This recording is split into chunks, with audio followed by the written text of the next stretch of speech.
I've been working on this truck all week. I've been putting stock stuff back in and taking the horsepower components out. So I changed the motor compartment went from looking like this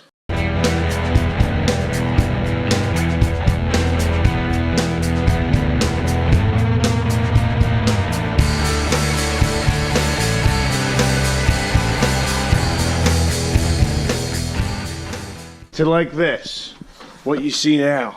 Now what we changed out our intake manifold and boost tube.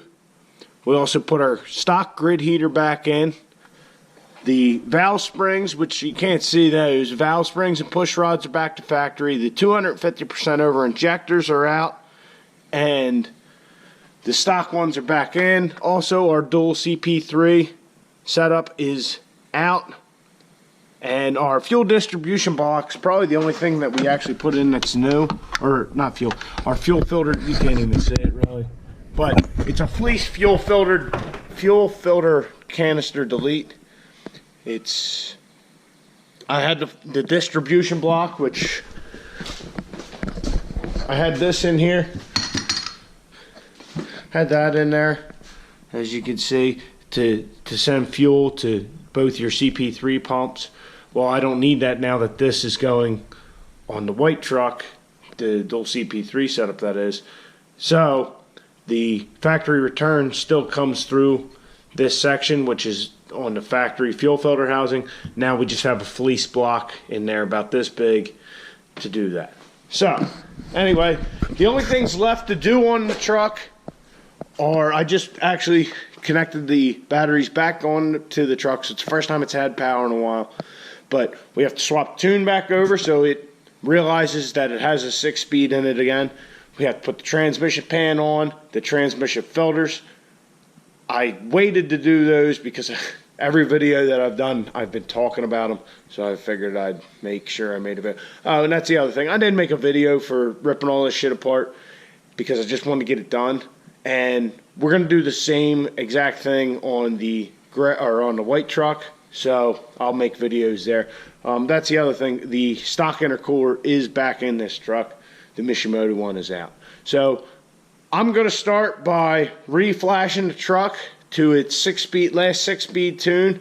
We'll put our filters and our pan on, fill the transmission, and hopefully we'll get to drive this thing.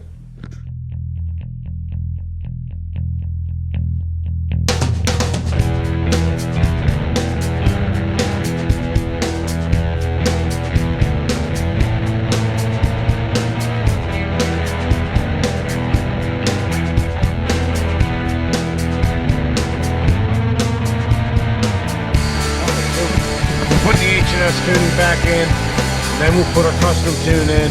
In the meantime, I've been working on this transmission. The transmission has 2 filters. It's got this just normal filter. I mean, I really don't know the name, but it's just a filter. And then there's this screw-on filter. This is what I was waiting on that screw for. See, it has these plastic threads in here. This just spins on like an oil filter for the car, except for this has this adapter. See?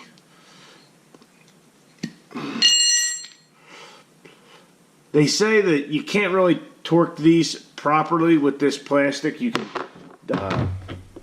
mess the threads up. So I got this from RevMax. This is a steel adapter screw. The first one I got from them was actually messed up. It wouldn't fit in my filter.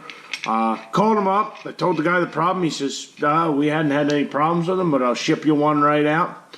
He shipped me a new one out, and sure enough, it was right. I called him up to thank him and just see what the problem was, and he told me, I guess when they get toward the end of each run, the last little piece or the last one seemed to get messed up. They went through their whole inventory. They found another 3. So, like I said, they're very prompt. They didn't, accuse me of lying or anything like that, and sent me a new little screw out. So we're good to go. So we can torque that down as much as we want. So let's put our filters in.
filters are on, pan's on.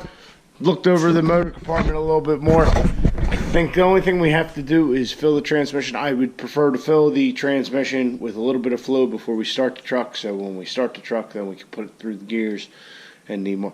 I honestly don't know how much fluid this is going to take because the trans wasn't disassembled. I can't remember if I completely emptied the torque converter when I took it out. So we'll see. I got 4 gallons of fluid. Hopefully that's enough.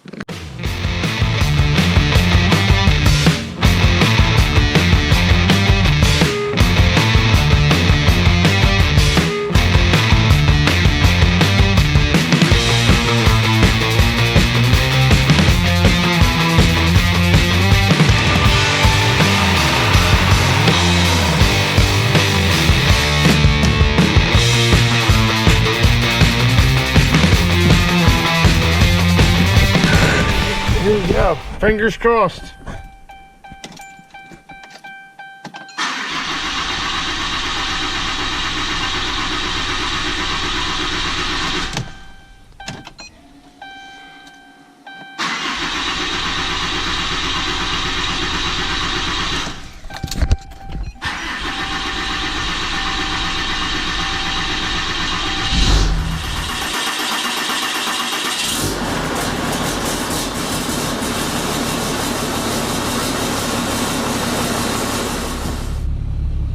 Reverse functions work.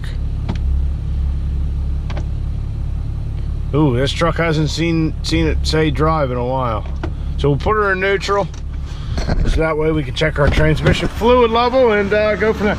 The reason you want it in neutral when you're checking the fluid level is because then it's pumping through the transmission, you get an accurate reading, and well, that's just how you check them. It's not like oil where you check it just when it's off.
All right, we're getting ready to go on our little drive, see how this truck, see if everything's right.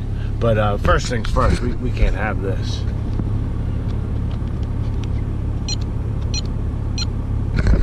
Now we're good. Let's see how we do. Well, the truck moves forward.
converter's locking.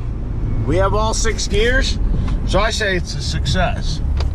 I'm gonna do a little more driving around because this transmission, we can't flog on the truck because the transmission, let me see if I can.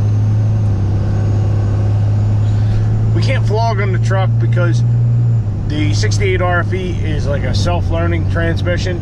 So we want the computer to really remember what all is going on inside of there. I believe it has to do with like clutch clearances and shit like that. But anyway, with the 68 RFE, when you do something with the computer or whatever, you don't want to flog on it right away. Give it a couple hundred miles to relearn. Even though it's got a custom tune in there, apparently you still gotta, don't drive it how you're going to drive it, but don't beat on it. All right. So we'll just drive around, and it does feel good being behind a built 68 again. I mean, that's one thing I can say. The transmission's not the strongest in the world, but when you have a built one, they do shift really nice, and with the good tuning, you know, they feel good. They're nice to drive and all that. So yeah, the next thing you'll probably see, I want to weigh and get the white truck inspected, and then everything we did to this, we're going to do the opposite plus. But anyway, so that's a plan for the white truck, and we're going to go and we'll be getting to that shortly. All right, I'll talk to you guys later.